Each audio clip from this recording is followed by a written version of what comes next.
Já pensou você fazer uma faculdade de Direito, conseguir um trabalho burocrático na CIA, um bom trabalho relacionado à sua faculdade de Direito, e na sua primeira semana de trabalho, literalmente, talvez terceiro dia de trabalho, você se envolve numa crise secreta internacional? É o que acontece com Owen Hendricks em Recruta, série da Netflix. Eu sou Manu Mairink e esse é o Alguém Viu Meus Óculos.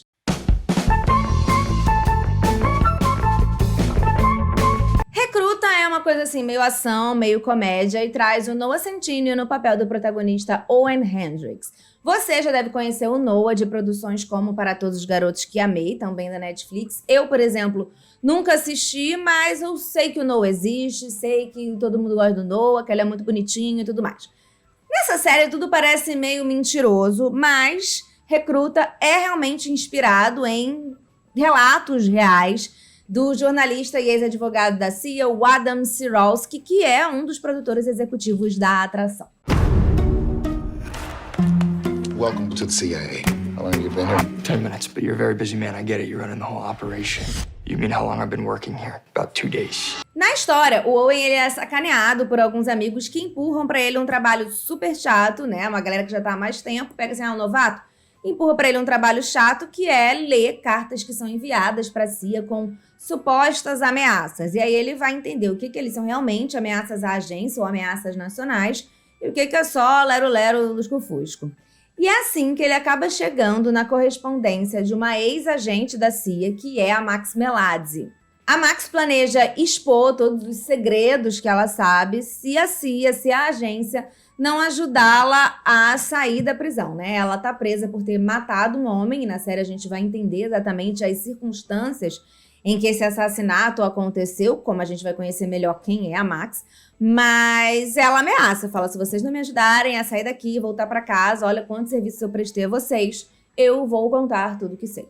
O Owen, ele é 100% um moleque novo, sem noção, como falei, acabou de entrar no trabalho, ele tá tipo no terceiro dia de trabalho, literalmente, ele se encontra num mundo super complicado, cheio de abuso de poder, agentes duvidosos, enfim, caos, confusão, gritaria, babado. Ele, claro, totalmente inexperiente, mas tem bom faro, iniciativa e o principal, ao meu ver, que é falta de noção. Ele não tem a menor ideia de onde ele está se metendo e só isso justifica o fato dele continuar indo cada vez mais fundo em situações perigosas e que podem gerar catástrofes e não desistir e sair correndo e se refugiar no meio do mato, sabe? É a falta de noção do que está ocorrendo. Afinal de contas, ele, assim como a gente, não sabe muito bem como funciona a CIA. E talvez o objetivo nem fosse exatamente saber, afinal de contas, ele é apenas um advogado. Ele deveria saber poucas coisas, mas ele se meteu nessa roubada.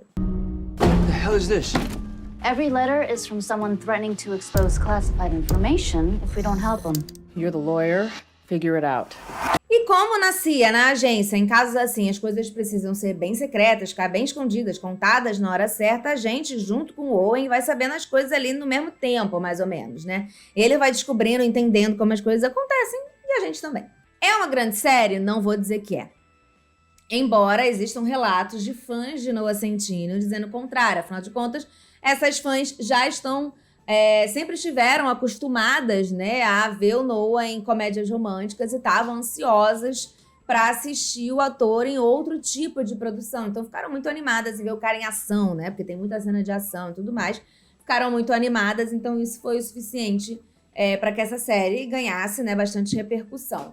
Eu que não conheço o Noah, nunca tinha visto o Noah, se apenas que ele é um belo rapaz, não achei assim exatamente uma grande série, mas é uma série que relaxa a mente no fim do dia e entretém a gente, um entretenimento de qualidade, uma série muito bem feita e muito bem produzida. You get this under control, no matter what it takes. Seriously? Have you ever had a panic attack? Oh, I've been having one continuously since 2019. You get used to it. Good luck. You're gonna need it. Ela traz, porém, um grande problema que eu venho percebendo em diversas produções da Netflix, vamos dizer assim, nos últimos anos. Pelo menos eu não reparava tanto nisso antes, então vocês são mais entendidos aí, me digam se isso sempre foi assim ou se isso é uma coisa que está retornando, porque eu sei que já foi no passado. Minha sensação é de que tinha sido menos nos últimos anos, talvez décadas, e agora está retornando, que é essa criação do inimigo a ser combatido na figura da Rússia, né? Então, sempre são os Estados Unidos muito bonzinhos e o grande inimigo terrível é a Rússia, Isso acontece aqui no caso dessa série, isso acontece também, por exemplo, na última temporada de Stranger Things de uma maneira muito gritante. Eu, por exemplo, na penúltima temporada, eu passei um pano, falei, não, eles estão apenas reproduzindo o discurso da época, afinal de contas a série se passa nos anos 80.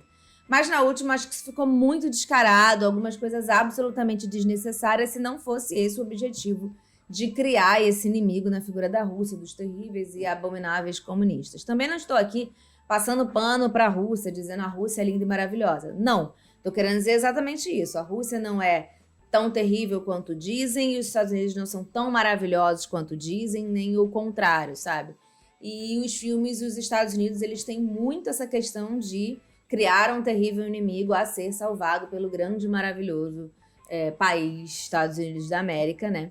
E como é claro que assim, eu acho importante, né, que a gente olhe sempre com esse olhar crítico para todas essas produções. A gente está olhando, a gente está se divertindo. Foi um entretenimento de altíssima qualidade, mas eu olhei, vi e falei, tá, galera, menos, né? Vamos entender os intuitos políticos disso. Existem questões políticas por trás que, por mais que a gente queira só relaxar, também não dá para deixar batido e tem que ficar atento para isso não entrar na nossa mente o tempo inteiro e achar que a vida é assim, né? Então, enfim, reflexões. Outro ponto negativo da série, não tem nada a ver com questão política, essa série termina com um grande gancho para uma segunda temporada. A Netflix, ela faz muito isso, né?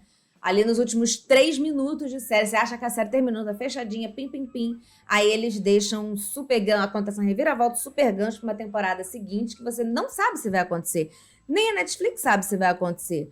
Nem os produtores sabem se vai acontecer. Afinal de contas, eles fazem séries assim, né?